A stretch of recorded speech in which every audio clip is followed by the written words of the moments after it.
ভৌতিক থানার নথি, দ্য হান্টেড পুলিশ ফাইল। 1998 সাল। দক্ষিণবঙ্গের একটি ছোট্ট গ্রামে নতুন পোস্টিং পেল সাব ইন্সপেক্টর আজিজুল হক। থানাটি পুরনো, অর্ধভাঙা ভবন।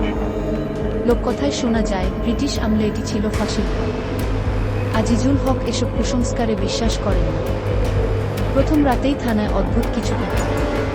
রাত 3টায় হঠাৎ শব্দ হলো, যেন কেউ হেঁটে যাচ্ছে থানার গ্যালারি।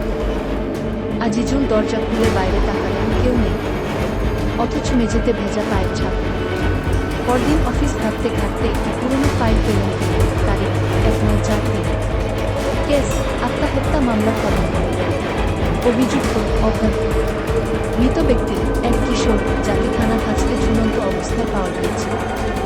নথিতে লেখা, মৃত্যুর আগে ছেলেটি বলেছিল কেউ একজন তার ঘাড়ে দাঁড়িয়ে আছে।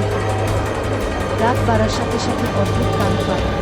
ফাইলটা জটিল করতে থাকেন, আশেপাশে ছায়ামূর্তির উপস্থিতি টের পান। এক রাতে তিনি স্পষ্ট শুনলেন কেউ থেমে থেমে কাঁদছে হাজতের ভিতর থেকে, অথচ হাজত ফাঁকা।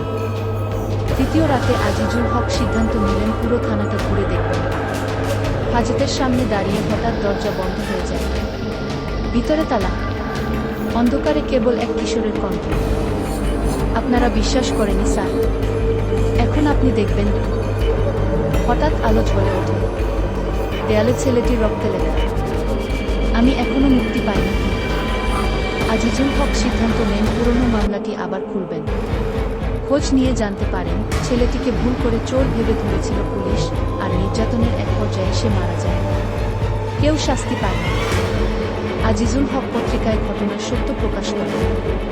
গ্রামের মানুষের কাছে ক্ষমা চান থানার পক্ষ থেকে।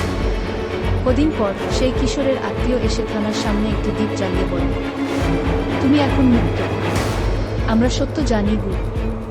সেই রাতের পর থেকে আর কোনো কান্না শোনা যায়নি। শেষ। এই গল্পটি সম্পূর্ণ কল্পনাপ্রসূত।